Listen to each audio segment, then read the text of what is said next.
क्या नाम है आपका? আমার নাম বুড়ি। कहाँ से आप? আমি কলকাতা থেকে এসেছি অনেক দূর থেকে। আজকে ছেলেকে আর মেয়েকে নিয়ে এসেছি আমি। আমি অনেক কষ্ট করে এখানে এসেছি স্যার। अच्छा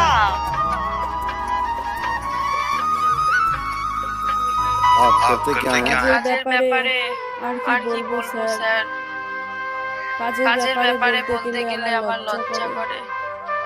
আমি লোকের বাড়িতে কাজ করি। এইভাবে আমার দুই সন্তানকে নিয়ে আমি বেঁচে আছি। आप यहाँ क्या करने आए? এই ইন্ডিয়ান আইডলের মঞ্চে আমি খুব কষ্ট করে এসেছি স্যার। अरे वाह আমি